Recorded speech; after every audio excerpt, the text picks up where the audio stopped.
O bambu vai gemer. Parlamentares americanos se articulam um pacotão de 3 medidas dos parlamentares republicanos e do governo Trump. E das 3 medidas, 2 já começaram a ser colocadas em prática. Seguinte, o escritório do Lewandowski recebeu milhões do Master sem atuar em ações. Essa matéria que a gente vê aí, assinada pelo André Chalders, toda apurada aí pelo repórter da coluna da Andresa Matais. O escritório da família de Lewandowski não aparece em nenhum processo ligado ao Banco Master e o contrato rendeu 2,6 milhões de reais, foto aí do ex-ministro do Supremo, ex-ministro da Justiça do presidente Lula, Ricardo Lewandowski. Apesar desse contrato milionário com o Banco Master, o escritório de advocacia do ex-ministro de Justiça, da Justiça e da Segurança Pública do presidente Lula, o Ricardo Lewandowski, não aparece em nenhum processo relacionado à instituição financeira, ao Banco Master. O ex-ministro da Justiça, Ricardo Lewandowski, comprou uma casa de quase 9 milhões e meio de reais de um investigado pela Polícia Federal. O imóvel, adquirido por 9 milhões e 400 mil reais, pertencia a Alan de Souza Yang, conhecido como China, acusado de sonegação no setor de combustíveis e que meses depois se tornou alvo da Operação Carbono Oculto sob suspeita de ser um dos braços de um grupo de empresários ligados ao PCC. São informações do jornal Estado de São Paulo. A compra se deu por meio de uma empresa familiar que Ricardo Lewandowski mantinha em sociedade com os filhos. E foi efetivada em março de 2024, um mês depois de o ex-ministro assumir a pasta da Justiça e Segurança Pública. Meses antes, o imóvel havia sido vendido à esposa de China por 4 milhões de reais e chegou a ser bloqueado pela Justiça para o pagamento de indenizações em caso de condenação de Alan de Souza Yang. A casa tem 777 metros quadrados, está localizada em um condomínio de alto padrão na zona sul de São Paulo. Procurado pelo jornal Estado de São Paulo, Ricardo Lewandowski garantiu que a compra foi feita de boa fé, que não conhecia e nunca tinha tido contato com os vendedores. O ex-ministro afirmou que conhece os proprietários apenas na ocasião do negócio e que eles apresentaram todas as certidões e documentos comprovando que a casa estava em situação regular.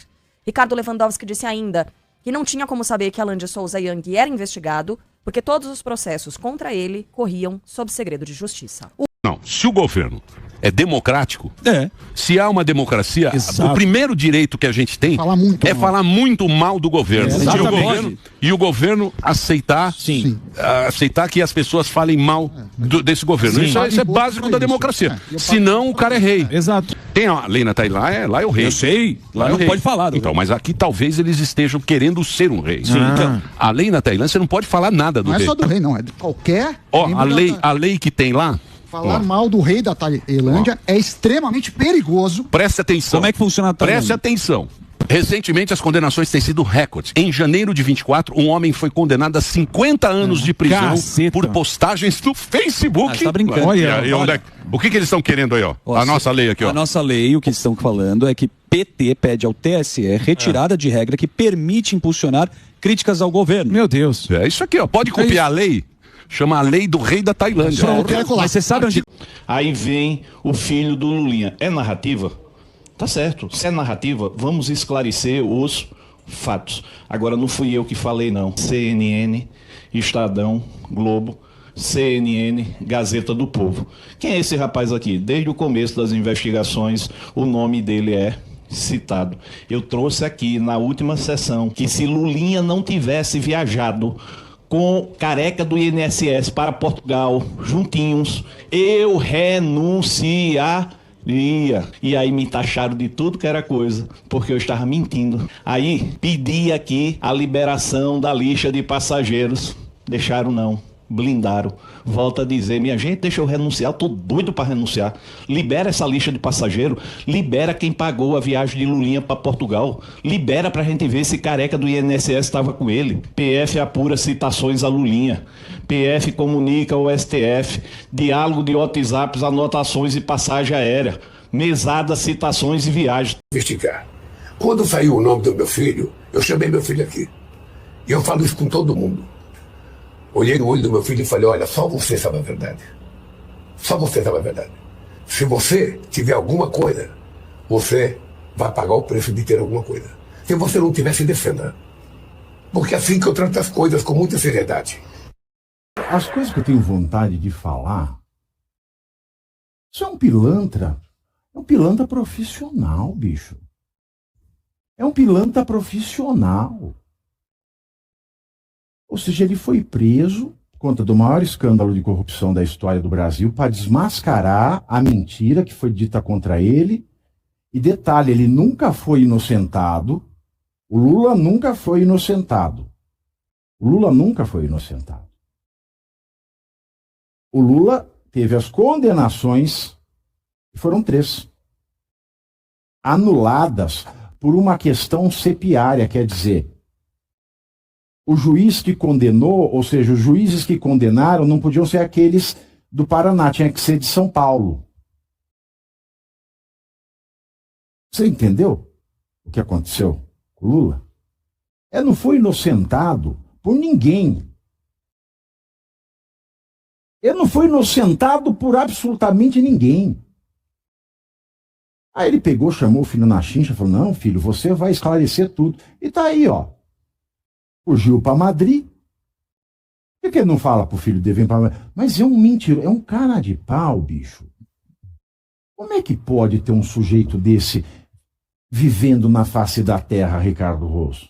Ao que se falar em eleições de 2026 no Brasil sem o acesso completo e irrestrito ao código-fonte em tempo real pelo Comando de Guerra Cibernético do Exército Brasileiro e dos observadores internacionais. Ontem, no Fulton County, na Geórgia, o FBI fez o raid dentro do prédio onde estão guardados todos os arquivos da eleição 2020 que o Trump perdeu no estado da Geórgia por 12 mil votos, num total de 5 milhões de eleitores. As máquinas eleitorais e os ballots em papel foram recolhidos, 7 caminhões de material. Estimativas iniciais é de que a fraude pode chegar até 300 mil votos. Até 300 mil votos. Investigadores mostraram 5 espelhos de máquinas em que o registro do código-fonte foi alterado depois da certificação das máquinas. Lá houve contagem, recontagem manual. Só que os investigadores descobriram que havia um esquema, havia um conluio de pessoas com influência externa. Isso foi confessado dias atrás. Numa corte judicial, foi confessado por um dos funcionários do Departamento de Estado da Geórgia, dizendo que ele estava trabalhando para o governo externo. Aí nós vamos voltar aí à influência da Venezuela nas máquinas da Domínio, da Smartmatic. A Domínio são máquinas feitas no Canadá por empresa venezuelana, e a Smartmatic, empresa americana na Flórida, mas donos venezuelanos. O Maduro está preso. Tudo isso está acontecendo aos olhos do mundo, e a grande mídia não está notificando, não está dando publicidade a isso. Então no Brasil, não há o que se dizer, não há o que se falar sobre a eleição de 2026 sem haver acesso completo e total das autoridades que garantem a segurança nacional. Ontem no raid na Flórida, o FBI foi lá, a diretora nacional de inteligência dos Estados Unidos, Tulsi Gabbard, estava junto com a Blitz, porque foi declarado pela corte que isso é um problema de segurança nacional dos Estados Unidos. Eleições são sim responsabilidade de quem garante a soberania, e não das forças desarmadas, como o Fachin diz. Quem garante a soberania nacional são as Forças Armadas, e elas que devem ter acesso total, co-administrar e operar o sistema eleitoral para que não haja dúvida. Sem fazer isso, sem fazer essa faxina, antes mesmo das eleições de 2026, antes mesmo de outubro, não há o que se falar em eleição. Esquece, não há o que se falar em eleição. Cara, é absolutamente assustador, absolutamente, é uma putaria assim, inacreditável na maior democracia do mundo, cara. 1,5 milhão de votos fraudulentos contados na Pensilvânia nas eleições de 2020. Na Pensilvânia, a diferença do Trump para o Biden foi de tipo uns 80 mil votos, 1 milhão fraudulentos. Na Pensilvânia, cara, a gente 205 mil votos a mais do que o número de eleitores. 682, a diferença foi de 80 mil votos. E aqui, lembra, aqui lá nos Estados Unidos, a eleição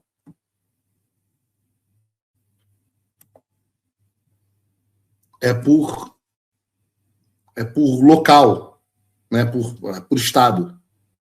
Na Geórgia, em que a diferença entre o Biden e o Trump em 2020 foi de 10 mil votos, quase 70 mil menores de idade votaram de maneira irregular. 10 mil mortos, quase 200 mil votos contados de forma fraudulenta. Aí você pode falar assim, Paulo, não acontece nada num troço desse? Eu acho que tinha que estar acontecendo muito mais.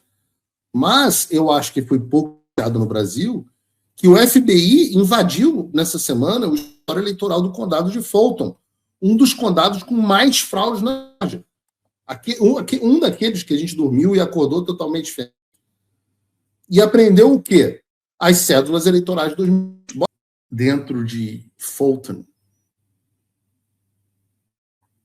E eu não sei se Trump foi processado na Geórgia, ia ser jogado, chegou a ser preso, né? Ia ser jogado na prisão, igual o Bolsonaro, por ter dito que esse estado teve fraude. Ele sofreu esse processo na Geórgia.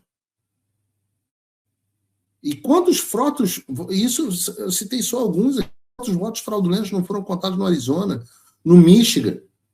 Michigan, até chinês foi pego votando nas últimas eleições.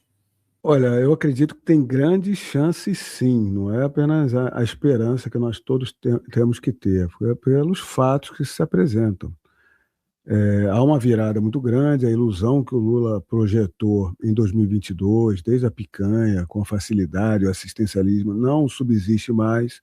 Uma parte bastante consistente já acordou contra isso. O fiel da balança vai ser o centro, não o centro político daqueles partidos parlamentares do centrão, mas o pessoal, os eleitores que não são de direita nem de esquerda, que estão acordando para a destruição que o Lula promove o país, que os escândalos de corrupção que o PT sempre promove, e que o STF está mancomunado com todos eles. Então tem uma grande chance.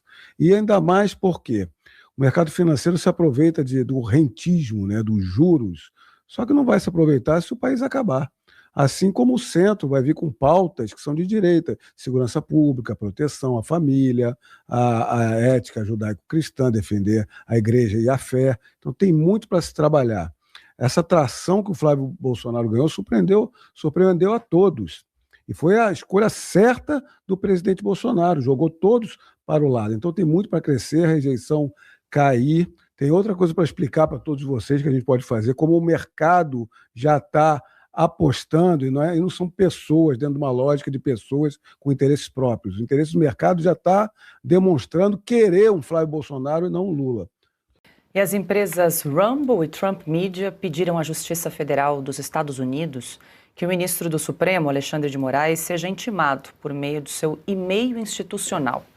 Segundo o advogado Martim De Luca, que representa as duas empresas, outras tentativas de contato foram inviabilizadas. Ele afirma que o próprio ministro Moraes utilizou esse mesmo canal para enviar ordens às plataformas como bloqueio de contas, entrega de dados e exigência de representação no Brasil. O processo tramita na Justiça Americana há cerca de 1 ano e está parado desde agosto, quando a defesa tentou citar o ministro Moraes por meio do Superior Tribunal de Justiça. Em outubro, a Procuradoria-Geral da República se manifestou contra a citação. E na nova petição, a defesa alegou que a intimação foi bloqueada por motivações políticas. E aí pergunto ao Marcília, o que você acha dessa estratégia dos advogados aí de tentar intimar o ministro Alexandre de Moraes por e-mail? Esse seria ali a única forma viável de dar a citação, a ciência do processo, Marcília? Como dizem na internet, é usar o sistema contra o sistema, né? Porque as citações... uma citação por e-mail é inspirada naquilo que o Moraes faz. Só que aquilo que o Moraes faz é ilegal. Então, esse é o ponto, né? Uma citação por e-mail, só para o público também entender como é que funciona, para ela ocorrer de forma legal, o e-mail precisa estar cadastrado no sistema do judiciário, aquele e-mail ele precisa estar também mencionado desde o início da relação processual, enfim, tem uma série de burocracias para isso valer aqui no Brasil, não estou falando dos Estados Unidos, essa ação é feita lá, pode ser que por lá eles entendam que isso seja válido. Mas se você vai citar uma pessoa no Brasil, as regras do Brasil é que tem que valer para que ela seja formalmente citada. A citação é o ato mais importante de todo o processo, porque você dá a ciência ao outro de tudo aquilo que você está acusando. Quer dizer, a acusação ela se baseia nisso. Se a pessoa não sabe, como é que ela se defende? Então, a citação é o que sustenta, é o que fundamenta o direito de defesa. O Moraes vulgarizou isso e muito durante esses anos todos. Para a gente ter uma ideia, ele mandou citar o X, quando ele derrubou o X aqui no Brasil, ele mandou citar e intimar o X pelo próprio X. Sim. Ele usou a plataforma para dizer, eu estou derrubando a plataforma e cito pela plataforma que eu vou derrubá-la. Quer dizer, isso é uma loucura completa, não existe isso. Mas ele fez. Ele agora, há pouco tempo atrás, também fez a mesma coisa com a citação que ele fez do Eduardo Bolsonaro de uma maneira, do Figueiredo de outra, uma por edital, outra, enfim, tudo torto, tudo super torto. E agora, já que ele fez isso, eles querem usar isso também contra o Moraes. Do ponto de vista estratégico é interessante, mas do ponto de vista formal, Paulo... Jurídico, não é assim que funciona. O que tem que acontecer é o Moraes receber em mãos de um oficial de justiça ou pelo correio e tal, a cartinha lá com a citação dizendo do que ele está sendo acusado. O que me espanta não ser possível acontecer. O que está acontecendo? O Moraes está fugindo da justiça? Pois é, mas o STJ, o Superior Tribunal de Justiça, não deu ainda nenhuma decisão em relação a essa citação, Marcília, porque a PGR se manifestou contra a citação do ministro Moraes e, pelo que dá a entender, esse pedido está parado no STJ até agora, por isso que os advogados recorreram a essa possibilidade de citar aí por um e-mail institucional. Pois é, a PGR, que também tem sido conhecida no STF como Paulo Gonet Resolve, né, não tem muita moral para esse assunto. A gente tem que entender o seguinte, esse ato de citação é uma formalidade. O Gonet não tem que dizer sou contra ou sou a favor. Se está tudo certinho ali, se está o endereço certo, se o Moraes existe, se o nome dele está correto, pronto, a citação é válida e segue adiante. É que nem você chegar e entregar uma carta para os Correios e o carteiro chegar e falar assim, essa carta aqui acho que não vou entregar. O conteúdo não está adequado. Pô, mas você é o carteiro, você pega e entrega, acabou. Se o endereço está certo, fim de papo. Então, se o endereço ali está certo, fim de papo, não tem que Gonet se meter e nem o STJ segurar. Se o Gonet se meteu e se o STJ está segurando, nós temos um Moraes se evadindo da justiça e um Gonet e um STJ que estão sendo cúmplices em ocultar o Moraes do alcance da justiça americana. Marcília, essa analogia que você faz com o carteiro, se o carteiro viu o conteúdo, ele já abriu a correspondência e é crime. Exatamente, então, se o PGR quer saber o conteúdo antes de dar vazão a uma formalidade, temos problemas, né? Com certeza. Hora de conversar com Carlos Andreasa, os ministros do STF entram na questão da CPI do Banco Master, mas entram para fazer oposição a ela, Andreasa. Bom dia para você. Bom dia, Luiz Megali.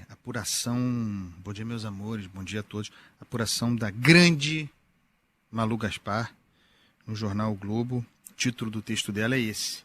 Ministros do Supremo Tribunal Federal pressionam Alcolumbre contra a instalação da CPI do Master. A apuração dela ouvindo interlocutores de Davi Alcolumbre e senadores da República. Nem precisa dessa pressão, eu devo dizer, nem seria necessário. O Davi Alcolumbre, ele mesmo não tem o menor interesse nessa CPI. A CPI, a gente sabe, do caso Master? CPI, de modo geral, já é assim. Imagina do caso Master. A gente sabe como começa, não sabe como termina. E no caso Master, sendo uma crise, um escândalo de natureza ecumênica, esquerda, direita, centro, em cima, embaixo, como eu digo sempre, sobretudo em cima, todo mundo, ou quase todo mundo, porque há exceções, participou ou se omitiu relativamente ao caso Master. Davi Alcolumbre tem nenhum interesse. Ele mesmo é padrinho do camarada lá, diretor do Fundo Estadual da Previdência do Amapá, que autorizou 400 milhões de dinheiros jogados fora no Banco Master, naquele exato mesmo momento em que o Banco Master precisava de liquidação. E a rapaziada veio em socorro. Operações que não tem a menor explicação do ponto de vista técnico, operacional, para o bem do fundo em questão. Rio Previdência, Fundo do Amapá, BRB, todo mundo nessa. Esse cara lá do Amapá, afiliado de Alcolumbre, não interessa. Imagine se o senador Davi Alcolumbre vai dar vazão a uma CPI que incontornavelmente chegará naquele político que era o mais próximo de Daniel Vorcaro, entre os senadores, Ciro Nogueira, muito aliado de Davi Alcolumbre. É ruim, mas é muito ruim de um troço como esse prosperar. não nos exclui de registrar o exotismo, sendo generoso, a barbaridade de ministros do Supremo fazendo gestões junto a senadores contra uma CPI. E qual é o argumento deles? O Supremo está exposto. Nesse momento em que o Supremo está exposto, não seria bom a CPI. Mas quem expõe o Supremo? E os ministros que estão fazendo a gestão, segundo Malu Gaspar, Dias Toffoli e Alexandre de Moraes. Alexandre de Moraes e Dias Toffoli. Eu volto à minha pergunta. Quem expõe o Supremo Tribunal Federal? Não somos nós. Nós damos a notícia e tratamos criticamente da notícia. Para Alexandre de Moraes, nós que criticamos o Supremo Tribunal Federal, nós somos atacantes. E não há outra opção, né? Ou nós somos desinformados, ou nós temos algum déficit cognitivo, não sabemos ler, ou somos safados. Não tem outra opção. Somos nós, esses aí, com essas categorias, escolha a sua, somos nós que fazemos a exposição do Supremo, ou são eles mesmos que se expõem? Por que um ministro do Supremo deveria incomodar uma CPI? Por quê? Eles, aliás, os dois, entre outros, votaram para flexibilizar o Código de Processo Civil, que era até 2023 restritivo, por exemplo, sobre a possibilidade de parentes deles advogarem no Supremo Tribunal Federal. Eles flexibilizaram a regra e criaram as condições para se expor ainda mais. Pela regra antiga, Alexandre de Moraes, por exemplo, jamais poderia tratar no Supremo de matéria relativa ao Banco Master. Jamais. Hoje ele está livre para fazê-lo. Por quê? Porque se não for um caso em que o escritório da sua mulher atuasse, cliente, o Banco Master, se não for um caso direto, ele está liberado. Não importa que o banco em questão, no caso o Master, tenha um contrato com a sua mulher. Não sendo aquilo ali objetivamente, tudo bem. Eles criaram essas condições para si. Eles criaram as condições de exposição. Gente, Lula é um cara de pau, né? Vocês sabem muito bem o que é o Lula. Isso aqui não surpreende. Não vem me falar que tu tá chocado. Meu Deus, é o Lula. É padrão Lula desde que o Lula existe. Lula defende Lewandowski, no caso do Master, não tem problema, todo mundo trabalha para alguma empresa. Obviamente, ele não foi rebatido porque não é uma jornalista, né? É a Daniela Lima. Daniela Lima é qualquer coisa menos jornalista. No máximo, ela é assessora de comunicação do PT. Na melhor das hipóteses. Aí, ela levantou a bola para o Lula cortar, eu acho que ele cortou errado. Lewandowski é um dos maiores juristas que este país já produziu. E todo e qualquer bom jurista é contratado por qualquer empresa que esteja com qualquer dificuldade. E o Lewandowski tinha deixado o Suprema Corte, ele fez um contrato para trabalhar no banco. Quando eu o convidei para vir, ele saiu do banco. Sabe? Não tem problema nenhum. Todo mundo trabalha para alguma empresa neste país. Aí aqui já tem duas falhas cruciais nessa fala do Lula. Se o que o Lula está falando é verdade, Lewandowski é um baita jurista, por que o contrato continuou quando o Lewandowski saiu? Porque se ele está sendo contratado porque ele é um baita jurista, se ele saiu, por que manter o contrato? O contrato foi mantido. Se grandes juristas são contratados por qualquer empresa que esteja com qualquer dificuldade, eu acho que a gente espera que o tipo de trabalho que foi sendo desempenhado por Lewandowski enquanto ele trabalhava fique a postos, né? Ainda mais com um contrato que nem dá para falar que é peso de ouro, que comparado, né, com o contrato do Guido Mantega e da mulher de Dom Pedro III, tiraram vantagem do Lewandowski, né? Claramente tiraram vantagem dele. E tá ali, né? O escritório de Lewandowski recebeu milhões do Master sem atuar em ações. Assim, como o Lula pode falar que o Lewandowski é um cara lindo, maravilhoso, cheiroso, que é um grande jurista e por isso que ele foi contratado, mas ele foi contratado para fazer o quê?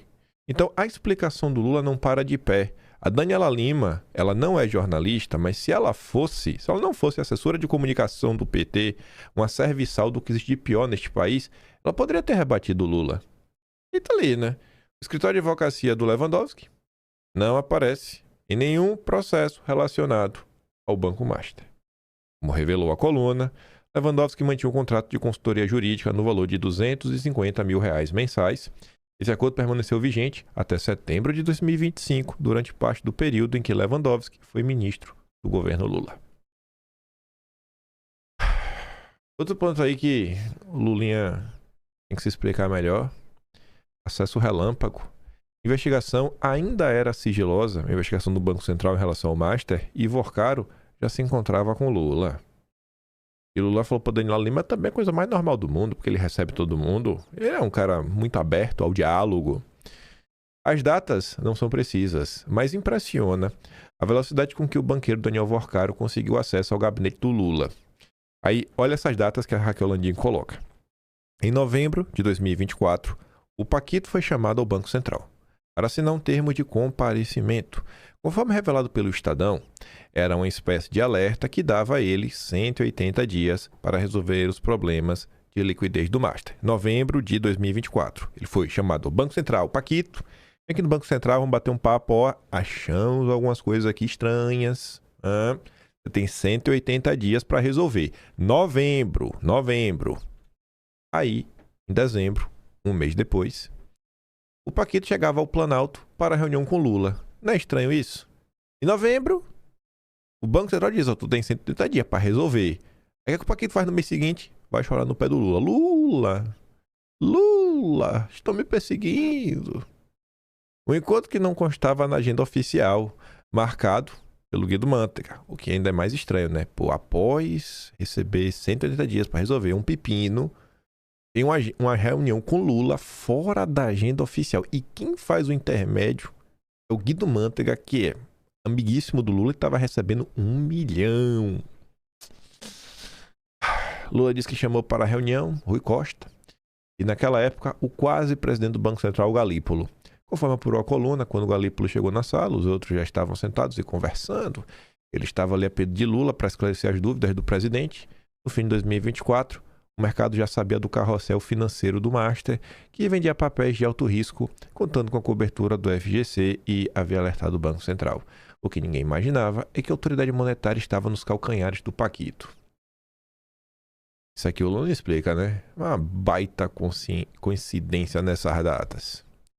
Aí a Malu Gaspar, amplamente, eu acho que já passou da hora de alguém acionar o Supremo para incluir a Malu Gaspar no inquérito dos atos antidemocráticos, milícias digitais. Procura algum aí, porque é absurdo isso aqui, sabe? Ataques gratuitos aos ministros do Supremo. Ela vem se mostrando que não é uma democrata. É porque ela não gosta do bolsonarismo, e ela está do lado dos democratas. Ela é a terceira via. Ministro do Supremo pressiona Alcolumbre contra a instalação da CPI do Master. Isso é um absurdo. Eu duvido que isso aconteceu.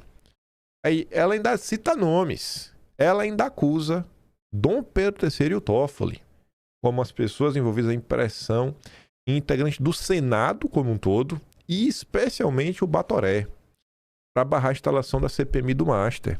Os dois ministros e seus familiares possuem conexões com o dono do banco, Daniel Vorcaro, e por isso temem a abertura de uma nova frente de investigação no Congresso Nacional. A pressão de uma ala do Supremo contra a CPMI foi confirmada pela equipe da coluna, com 3 fontes que acompanham de perto a discussão dos bastidores entre interlocutores de Alcolumbre e membros do próprio Senado. Procurados, os ministros não se manifestaram, porque eles não têm o que falar. Eles sempre estão certos. Eles nunca fazem nada errado. Tá para nascer alguma pessoa mais ilibada do que esses dois. De acordo com relatos obtidos pelo blog, com certeza é fake news, os ministros têm alegado que a CPMI, caso seja instalada, poderia aprofundar o desgaste da imagem do Supremo, em um momento em que a atuação de Toffoli, relator do caso do Master, entrou na mira da opinião pública e de colegas do próprio tribunal. Aí que vem a pergunta: a quem interessa desgastar a imagem do Supremo? Aí diz que os magistrados também temem a convocação de seus familiares para apresentar esclarecimentos à CPMI. Duvido que eles se preocupem com isso, até porque, se for, não tem nada a esconder. São pessoas boníssimas. Caso a CPMI seja instalada, a oposição também pretende investigar as ligações de Toffoli com Tayaya e não vão encontrar nada. Não vão encontrar nada, nada. Tudo fake news. Sabe aquele vídeo lá do Toffoli, do Tayaya com André Esteves? Com certeza é inteligência artificial. Eu duvido que aquilo foi verdade. Ah, mas tem... Eu não acredito. Eu sou um democrata. Eu tô do lado desses dois.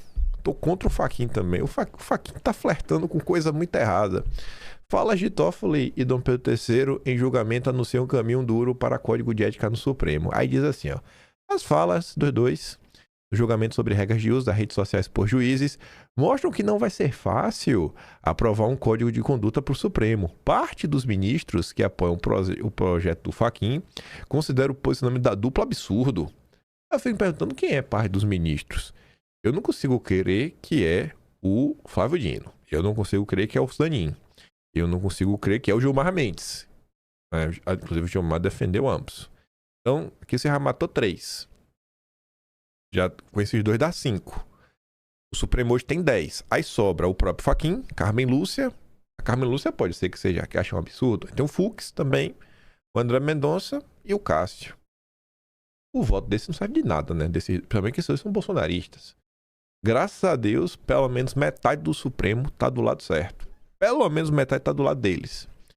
Para esses aliados de Fachin, a sessão de quarta funcionou como um termômetro de como serão dos debates, né, sobre o Código do Supremo. Ainda na avaliação desse grupo, o posicionamento da dupla também mostrou que, para além das discussões sobre ética, Fachin voltará com posição forte até setembro de 2027, quando deixar a presidência da corte. E, repito o que eu disse ontem, isso daqui é balela. Eu espero que a classe política não abrace essa cobrança. Não abrace. Isso daqui é balela. Porque se a classe política abraçar essa cobrança, vamos fazer aqui o código de ética, o código de conduta. O que eles vão fazer? Eles vão aprovar uma coisa que não vai servir de nada, não vai impedi-los de fazer nada, até porque vai ser eles mesmos que vão se monitorar. Mas, politicamente falando, vai ser uma resposta para dar um cala-boca na sociedade. Ninguém mais vai poder cobrar e apontar o dedo. Porque quando fala, não, olha só, nós reconhecemos o nosso erro, fizemos a autocrítica e tá aqui, ó, fizemos um código que não serve para nada. Então todo esse calorzinho vai desaparecer.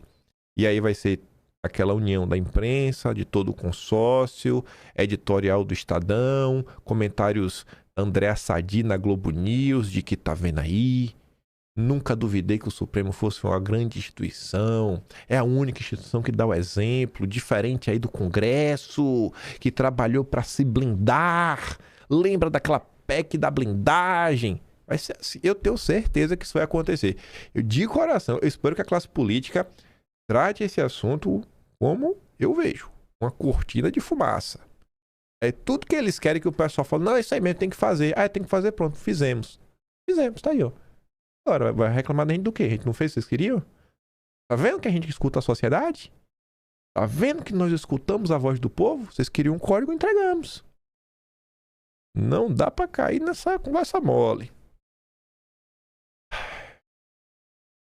Aí o Andreasa fez uns posicionamentos interessantes, que ele analisa realmente assim a fala dos dois ministros, né? Do Toffoli e do Dom Pedro III, para mostrar que existe uma certa falha de análise no processo.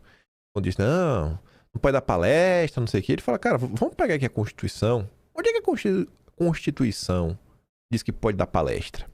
Mas tá ali, ó. Fala de Moraes expõe o terrível pacote de vícios na noção da atividade pública dos ministros do Supremo. Aspas para Andreasa. Participam da vida política, ministros, da vida social política, né, no caso dos seus ministros aí em Brasília. Eles têm tempo para ir na casa de empresário, fumar um charuto, pegar jatinho para viajar com o empresário para ver final de campeonato. Eles têm tempo para fazer palestra pra caramba em palestras remuneradas, pagas muitas vezes por empresários privados. Tudo isso sem transparência, sem que a gente saiba quem está pagando, quem está custeando a hospedagem e tal. O cara tem um tempo livre, né? Para Andreasa, o discurso que Dom Pedro III defende as atividades que os ministros têm para além da condição de juiz é de uma clareza extraordinária.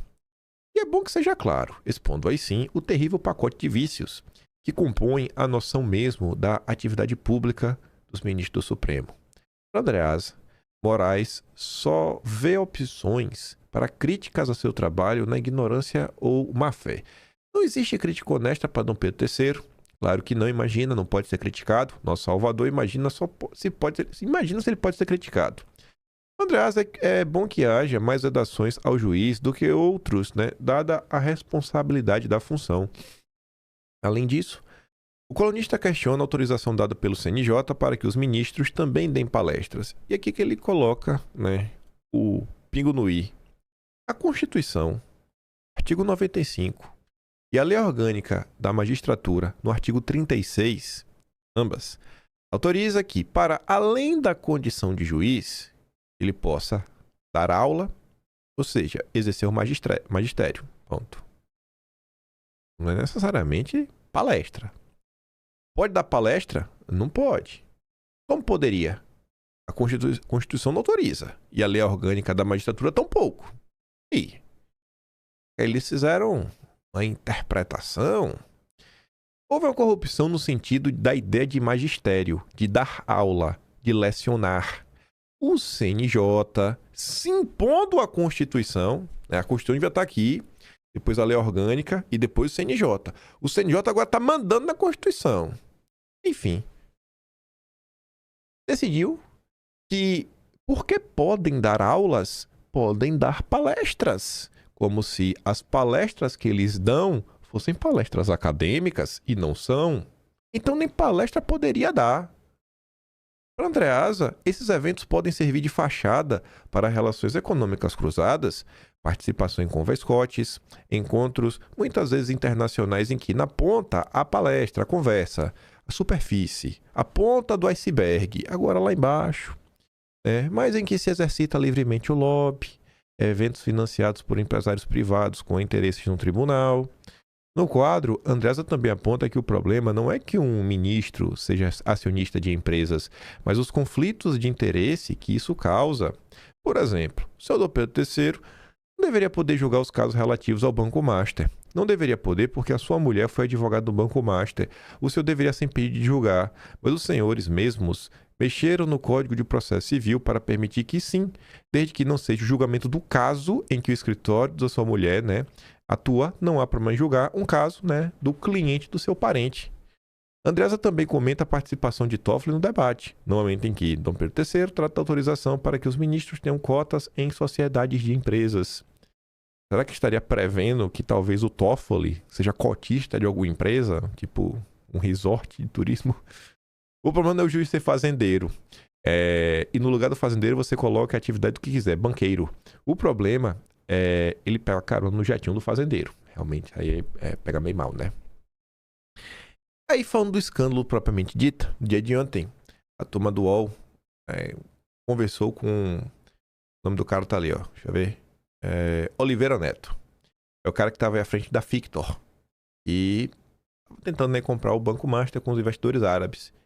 E aí, a partir dessas conversas e do relato desse cara do Fictor, já colocou uma denúncia na manchete. Banco Central só salvou parte do banco ligado ao PT.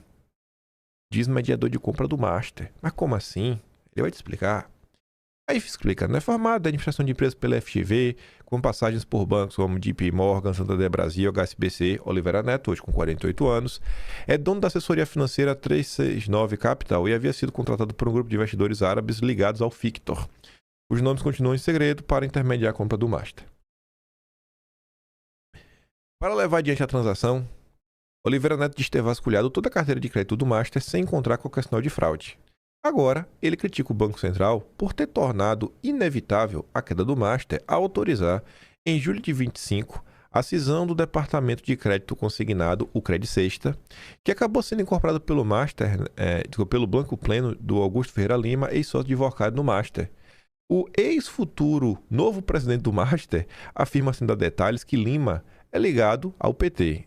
Eu acho que não precisa dar detalhes, porque as últimas semanas nos deram diversas matérias da própria imprensa, do próprio UOL, explicando como Guga Lima é extremamente próximo do PT na Bahia.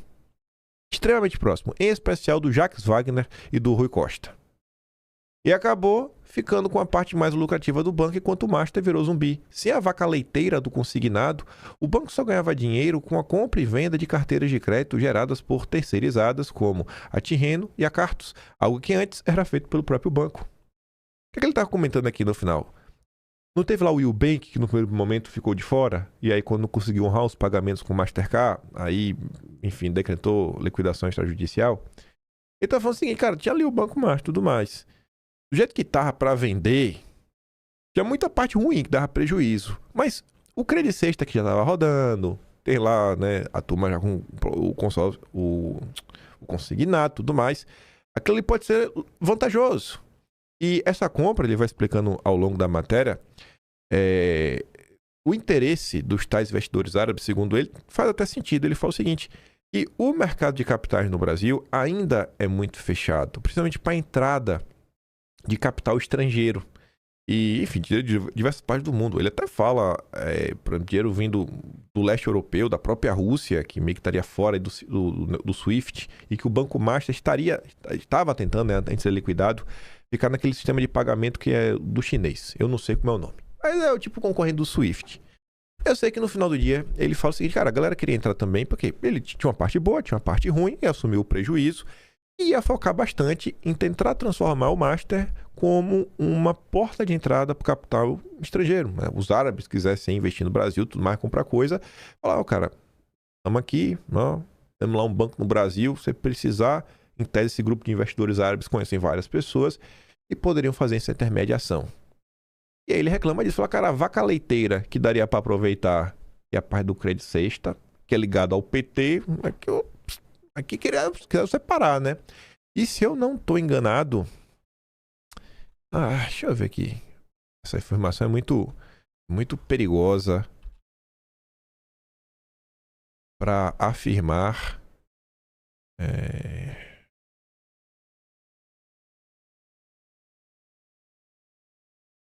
Deixa eu ver. Que vendeu o Credit Sexta. Deixa eu ver aqui. Acho que para não afirmar que é assim, depois eu sou processado, né? Deixa eu ver aqui. Tá. FGC.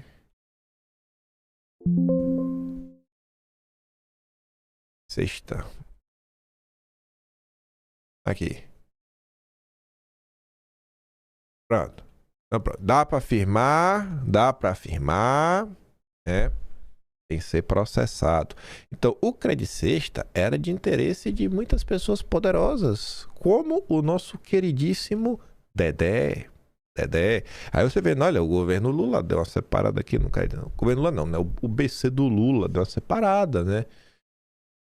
Não deu para vender o Banco Master com Credit Sexta, agora o Credit Sexta vai ser vendido. Se no final do dia o Dedé comprar, vai ficar estranho, não vai não? Fala aí. Tá ali, ó, BTG pode entrar na transação de venda de ativos do Master. 1º de abril de 2025. Não é de agora, não. Aí você descia lá na matéria, né? Ó. As tentativas de um negócio com o BTG começaram no ano passado, 2024, quando o Paquito conversou com o Esteves para comprar carteiras dos precatórios e do Credit Sexta. Aí você vê, né? A denúncia aqui, ela ganhou um temperinho a mais. Apareceu o Dedé, olha, já fica assim, ó, com os olhos abertos. Olho no lance agora. Caso Master terá custo para a sociedade, diz CEO do Itaú. Ele tá certo. Chegou a hora de socializar os prejuízos. Quem que vocês acham que vai pagar para recompor o FGC? Você acha que vai vir de onde? O banco vai ter que tirar, né? Aquelas taxazinhas que cobram, uma coisinha aqui, uma coisinha colada, umas encarecidas nos empréstimos para recompor o FGC. Se preparem e quem vai pagar é vocês. Na hora de arcar com prejuízo, é sempre o povo. Aí, o mesmo Itaú que fala isso, Itaú bate 46,8 bilhões de reais de lucro anual e atinge o maior resultado da história de um banco brasileiro. Entendeu isso aqui, né? Tradução. Nunca na história deste país um banco ganhou tanto dinheiro em um único ano. Foi no governo Lula 3, onde o maior recorde de todos foi alcançado, e pelo Itaú.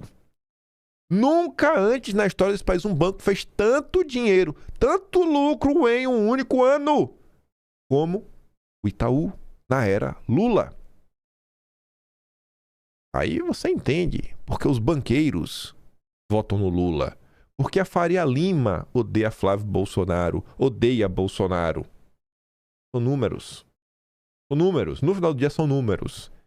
E por isso que eles não estão preocupados com liberdade de expressão, se pessoas estão sendo presas, se Bolsonaro está sendo torturado, se o pobre está sofrendo, se a inflação está correndo o poder de compra. Não.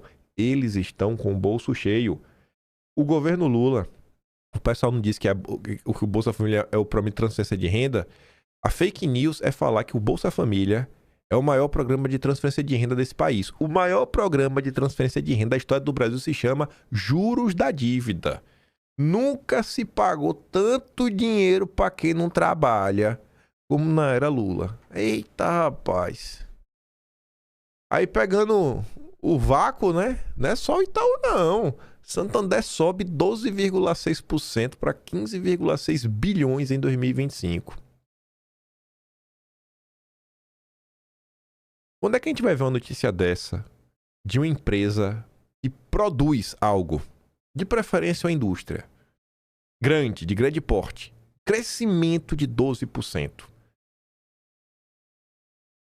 Toma aí, ó. Esse é o Brasil do Lula. Esse é o Brasil do PT. O pobre apanha e o banco lucra. Aí o mesmo Brasil do PT, né? Eu não podia deixar isso aqui passar. Lula ontem, esse daqui, ó.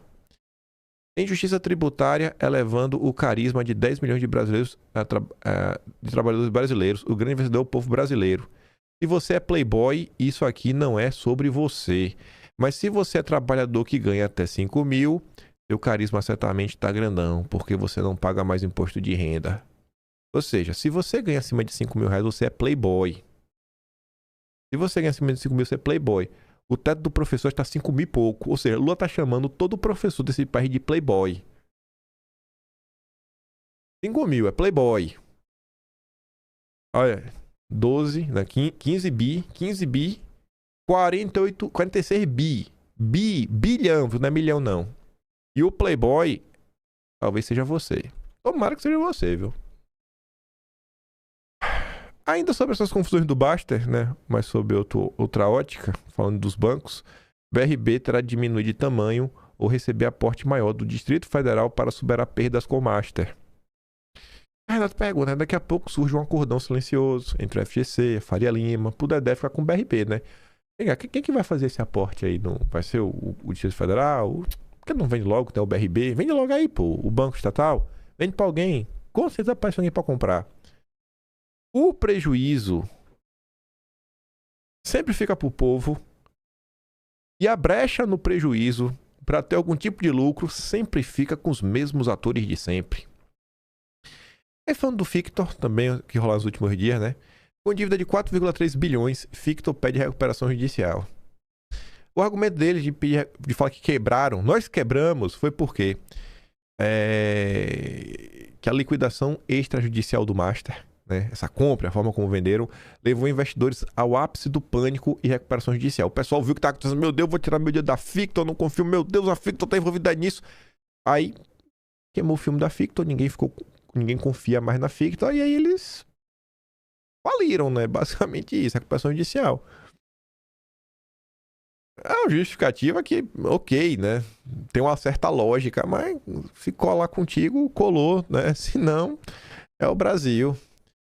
Com Fictor, 3 bilhões de reais podem ter virado pó. Assista. Esse é o Brasil. Maravilhoso, né? Maravilhoso. Quem que vai arcar com isso? E aí o Estadão divulgou aqui um exclusivo, né? Esta é uma transação de apenas 30 milhões de reais entre a Fictor e uma empresa de Daniel Vorcaro nas Ilhas Caimã. Ela aconteceu um mês antes da Fictor anunciar a compra do Master, o banco, né, ser liquidado e Vorcaro ser pela PF. Curioso, né? Realmente. 30 milhõezinhos. Era pra que esse dinheiro, né? Pra que eram esses 30 milhões? Pra que? Me explica aí. Pra que eram esses 30 milhões? Ia fazer o que com ele? Eu não faço a mínima ideia. E já que a gente tá falando da Faria Lima, pra gente fechar e falar do Flávio Bolsonaro e da direita brasileira. A reunião de Guilherme Melo com a Faria Lima. O encontro ocorreu na segunda-feira, após as notícias sobre a possível indicação do secretário da Fazenda para a diretoria do Banco Central. O Renato resumiu tudo em 2 linhas. A sabatina mudou de endereço. Antes passava pelo Senado, agora começa na Faria Lima e só depois vai para o rito formal. Eu acho que isso aqui não chama a atenção da maior parte das pessoas, mas deveria chamar. O Brasil foi sequestrado. O Brasil foi sequestrado. Vocês votam em pessoas e não serve de nada. As pessoas que vocês votam pouco importam. Porque assim, ó, o banco, quem faz a sabatina para diversos cargos é quem? O Senado. Para o Banco Central, você tem que passar por uma sabatina e obter maioria no Senado. O que é que deveria ser o necessário para isso acontecer? A demonstração do notável saber jurídico. O que até é complicado, porque o Senado, né, os senadores, pega o Cleitinho. Vamos fazer autocrítica, né? O Cleitinho não me parece um especialista, né, em política monetária para estar apto a sabatinar alguém. E quando você lê com esses assuntos complexos, porque é um assunto complexo, né? Não é finanças básicas de uma casa.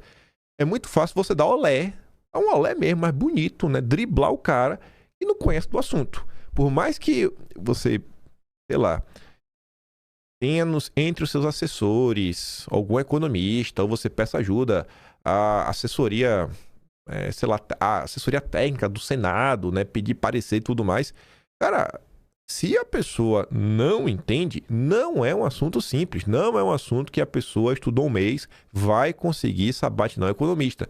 O economista dá pirueta, mas em cima, pinta em borda. Mas ainda assim, era para o Senado decidir se o cara vai ser ou não aprovado para o Banco Central. Só que não é isso que está acontecendo.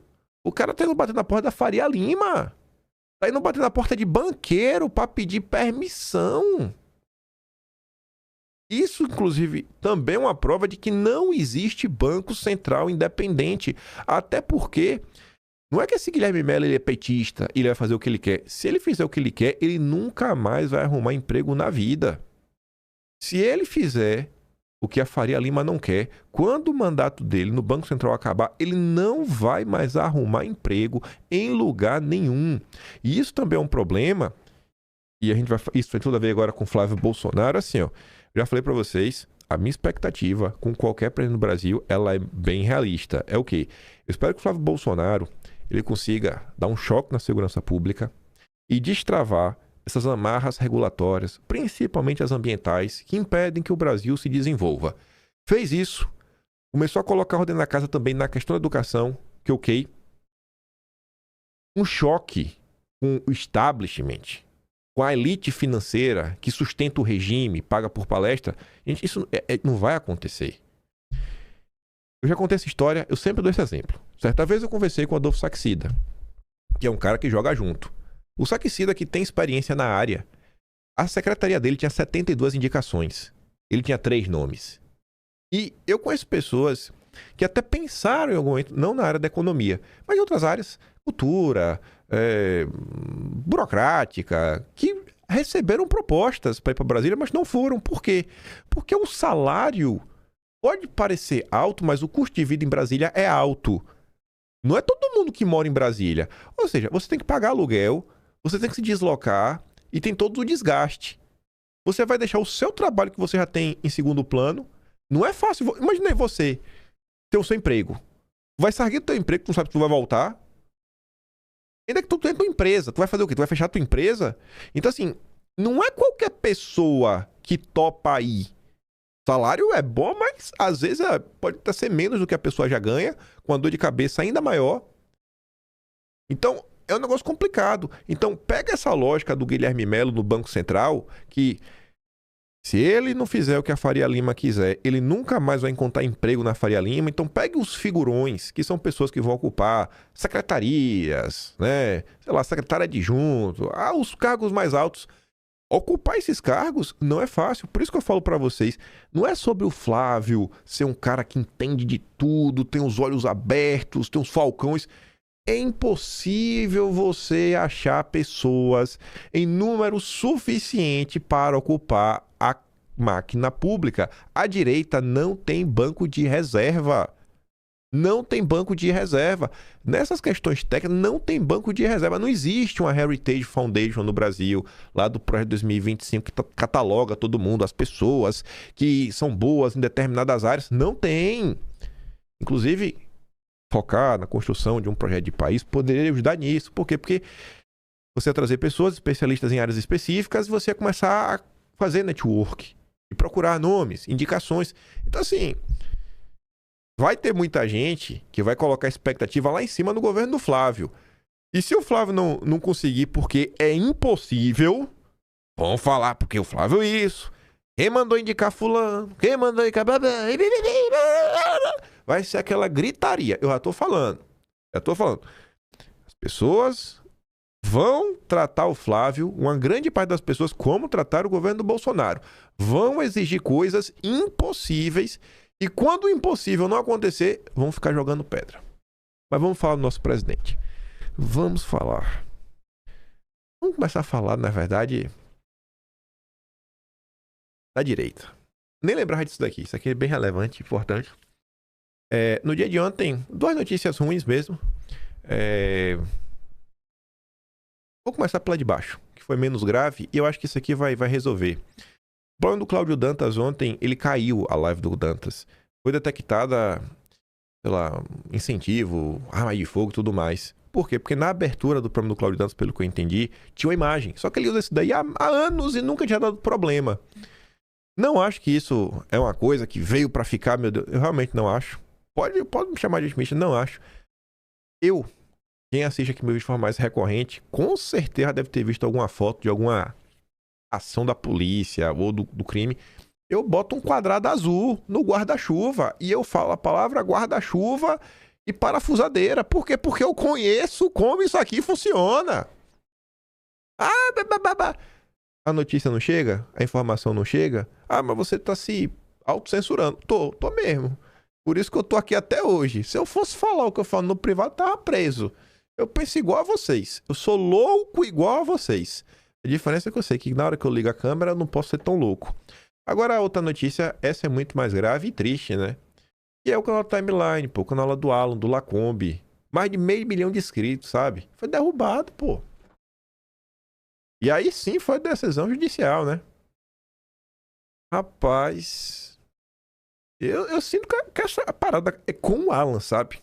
Eu sinto que a parada do Dom Pedro é pessoal com o Alan. É tipo assim, a raiva que ele tem do Bolsonaro, ele tem do Alan também. Mas vamos lá. Começando um dia antes, porque o dia de ontem foi cheio. Mas anteontem, dia 4, eu nem vou abordar todas as confusões da direita. Você passava o olho nas redes sociais, e se você soubesse para onde você estava olhando, você via assim, algumas reclamações e algumas queixas que foram subindo, né? Inclusive com 2 postagens, uma do Carlos e uma do Eduardo Bolsonaro. A Elisa sintetizou bem aqui o que as pessoas estavam reclamando. No Partido Liberal, não se trata de divergência pontual, há um movimento político em curso. O PL Mulher silencia diante da indicação de Jair Bolsonaro a candidatura presidencial do Flávio. Em política, silêncio é posição. Em Santa Catarina, as críticas constantes e infundadas da presidente do PL Mulher local, a Emília, a boneca de pano, a Carlos Bolsonaro, não são acaso. Ataca-se o entorno para depois tentar esvaziar o centro. No caso, o próprio Jair, né? É a reorganização do poder. É uma desleal disputa interna. É mais uma facada no Jair. Porque ele não pode nem falar, né? E os fatos estão falando mais alto que os discursos. Aí, nesse mesmo dia 4, o Carlos Bolsonaro compartilhou a ele mesmo E, enfim, eu não sou intérprete do Carlos. Pra mim tá claro pra quem isso daqui é. E aí eu deixo que vocês interpretem. Mas no dia 16 de janeiro, o Carlos falava assim, ó. Tenho convicção absoluta, diante dos fatos mais recentes, que o objetivo jamais foi medir forças com os filhos de Jair Bolsonaro. Isso sempre foi apenas a superfície do jogo. O verdadeiro intento, ainda que de forma dissimulada, é medir forças com o próprio Bolsonaro. Essa percepção não é nova para mim. O que mudou foi o grau de exposição. Aquilo que antes insinuava nos bastidores, agora se revela com fatos escancarados, sucessivos e cada vez mais difíceis de esconder. Os movimentos são claros, a estratégia é reiterada e o alvo nunca deixou de ser o mesmo. Aí o Carlos compartilhou isso anteontem, reforçando: eu insisto, o objetivo não é medir forças com os filhos de Jair Bolsonaro, mas com ele mesmo. De tão surreal, eu não acreditaria se não conhecesse. Ele conhece bem de que ele está falando, ele conhece a peça. Hoje, eu já creio que há outras verdinhas coincidências no tabuleiro. Esses verdinhas ficam parecendo dinheiro, né? Quem será que Carlos sim conhece? Rapaz, se eu não conhecesse a peça, rapaz... Ai, ai, ai. Aí Eduardo ontem reforça. Parece até que copiou o tweet da Elisa. Estamos em viagem internacional, sendo recepcionados com respeito e honra por líderes das Américas e do Oriente Médio. A candidatura já está posta há exatos 2 meses e o objetivo é claro: tirar o Brasil do rumo da pobreza com Lula. E Eduardo foi profeta nessa fala aí, viu? Tu foi profeta, viu, Eduardo? Em falar assim, ó, o objetivo está claro. Pra dizer assim, ó, ninguém pode falar que não sabe do que se trata a candidatura do Flávio. Tu mirou de não viu. Assim, tu mirou em um alvo, acertou em outro. Eu sei, esse aqui tem um alvo, mas acertou em outro. Acertou nos dois ao mesmo tempo. Não estou pedindo postagens diárias, nem copiar e colar a nossa agenda. No entanto, quem está dentro de campo, na arena política, precisa estar na mesma página. Integrar um movimento e permanecer em silêncio não é neutralidade, é omissão deliberada. Fiquem atentos. Quem não ouve cuidado, escuta coitado. Não fiquem com raiva de mim, de boa, gente. Não vem me cancelar. É só... Assim, foi notícia que saiu na imprensa.